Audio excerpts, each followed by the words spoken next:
l'hydratation et l'alimentation en fin de vie. Alors, à la fois, dans l'opinion publique, on ne peut pas vivre sans manger et boire, et à la fois au niveau des équipes médicales et soignantes, même pour les médecins, très souvent, même dans les cas de maladies graves incurables, quand on est dans cette phase terminale, si la personne elle perd conscience, on met une petite perf. Parce que quand même, on ne va pas le laisser mourir de soif. Et là, c'est une méconnaissance totale de la physiologie des personnes en fin de vie. La plupart du temps, je ne dis pas tout le temps, la plupart du temps, les personnes en fin de vie n'ont pas faim. Ils ont même un dégoût de la nourriture. Et là, vous avez des familles, mange, mange, c'est pour ton bien, il faut que tu manges. Des aides-soignantes qui ont l'impression qu'elles ne font pas leur job s'ils n'ont pas fini le ramequin ou s'ils affamés. Et que là, ils sont contents quand on a « Ah, ben vous me faites plaisir aujourd'hui. Vous avez fini votre assiette. » Et on fait plaisir à qui? Et on fait les choses pour qui?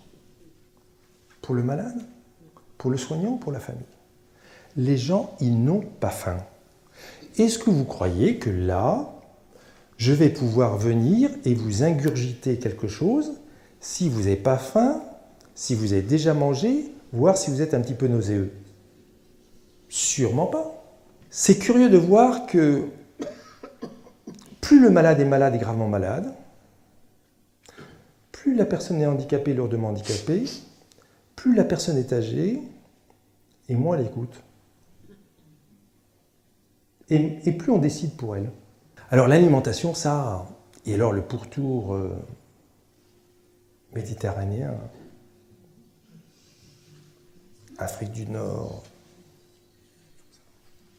l'Italie, l'Espagne, Portugal, très fort. Ça, c'est pas possible, il faut faire manger.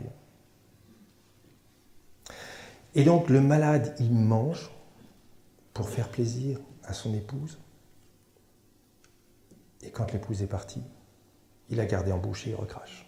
En plus de ça, les cancérologues disent que très souvent, alimenter une personne, ça nourrit plus le cancer que ça nourrit le malade.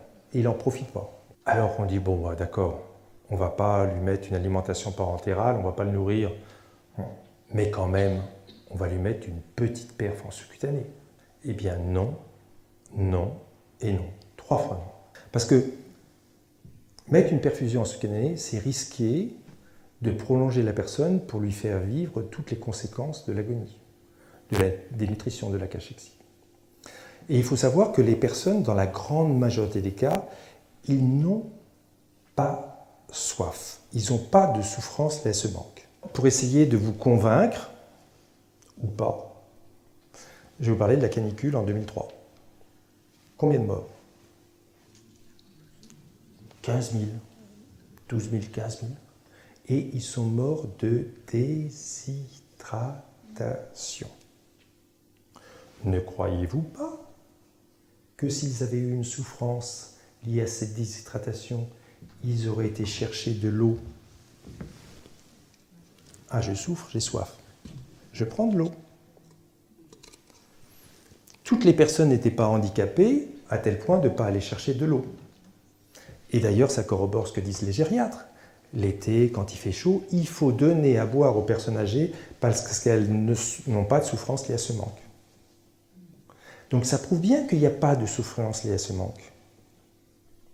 Et donc, il n'y a aucun intérêt à hydrater ou alimenter des personnes qui sont atteintes de maladies graves incurables dans leur fin de vie, à les hydrater ou à les alimenter par un tuyau. Et ça, il ne faut pas confondre l'alimentation et l'hydratation artificielle par un tube ou un tuyau.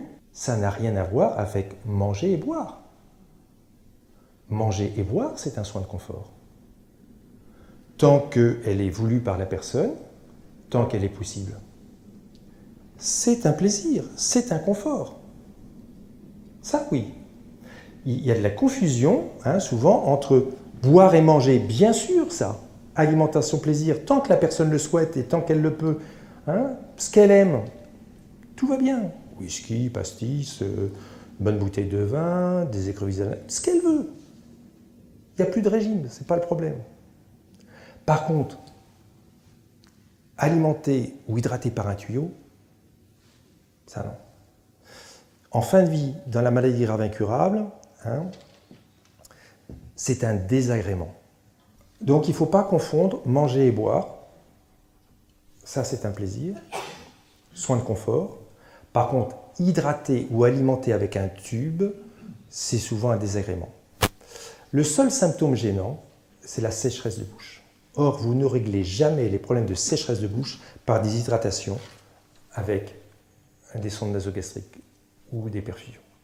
Vous réglez les problèmes des soins de bouche, qui est le seul symptôme gênant, par des soins de bouche attentifs et réguliers. Et donc là, il va falloir convaincre les familles, parce que ça, c'est pas gagné.